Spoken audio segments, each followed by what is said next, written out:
Okay, in today's Monday Mortgage, I want to talk about 15-year versus 30-year mortgages and some pros and cons on each.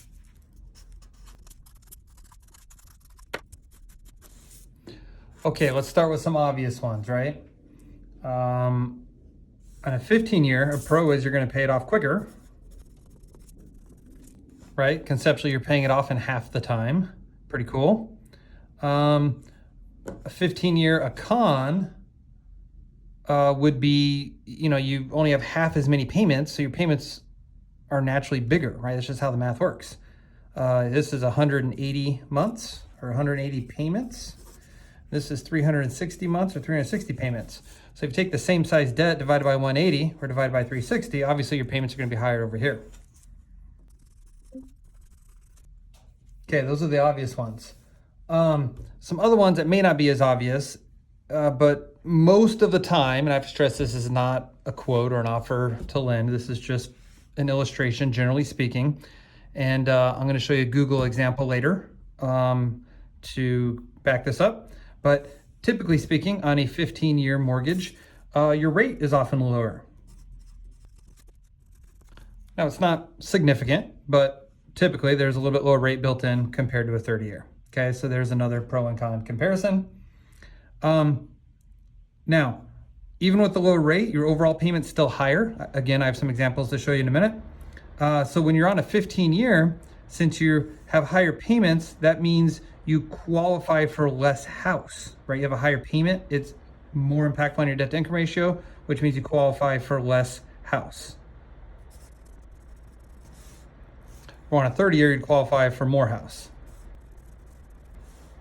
Now, when I'm talking about less house and more house, I mean purchase price, okay? You can qualify for a higher purchase price over here on a 30 because your payments are lower, right? Just a simple debt to income ratio math.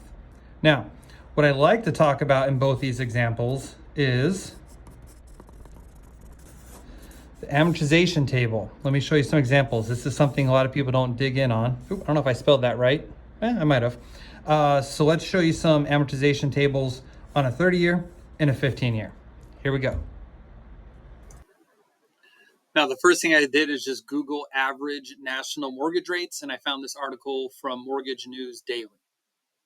And you can see right here, on average, they're roughly 7% for a 30-year mortgage and 6.5% for a 15. So again, just as an illustrative example, let's go with those numbers for now.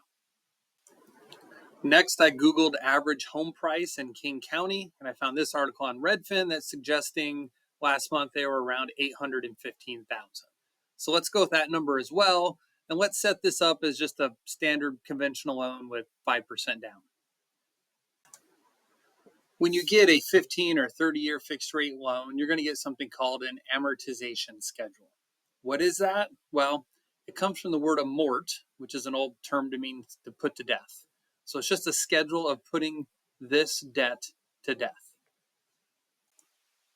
And you can see up here, the example is a 7% 30-year loan. Remember, we're buying it at 815. So if you put 5% down, that means the bank's putting in the other 95%, which is about $774,000.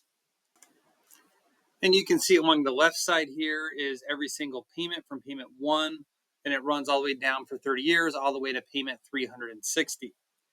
And you can see on this side, the payment is always the same every month, $5,376.92. That is the principal and interest combined, always the same, never changes, because that's a fixed rate loan. Now, we're just talking principal and interest. We're not talking about property taxes or homeowners insurance or anything else, just principal and interest on a fixed rate loan from payment 1 all the way down to payment 360. Let's look at the payments starting with the first few years. Of that $5,300 and change payment, they split how much goes towards principal and how much goes towards interest. You can see your very first payment, only about $600 of that payment goes towards principal, the rest interest, and it adjusts a little bit every single month. A little bit more goes towards principal and a little less goes towards interest.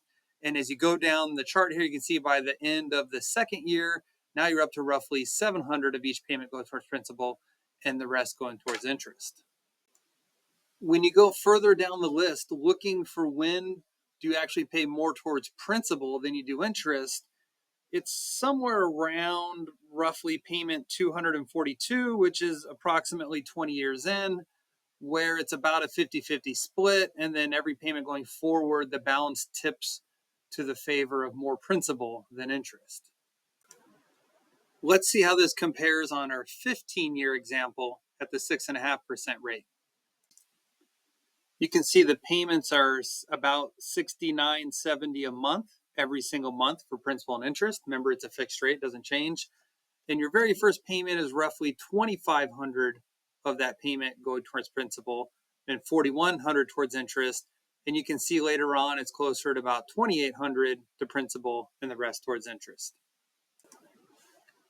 And you can see with this 15-year example, it only takes about 4.5 years into your loan, or somewhere around payment 52, where that 50-50% balance between principal and interest is reached.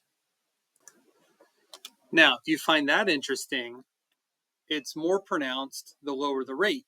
For example, if you take our same 15-year term and lower the rate from 6.5 to 5.5, now you reach that tipping point somewhere about 2.5 years in, around payment 28.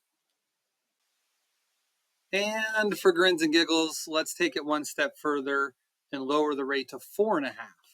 You can see in this example, the very first payment out the gate already has more going towards principal than interest. Pretty interesting stuff, huh? If you have any questions at all, just let me know how I can help. Free consultation, free pre-approvals, even free upfront underwriting reviews. Don't get stuck walking into your local bank, or worse yet, responding to some Super Bowl TV commercial you saw.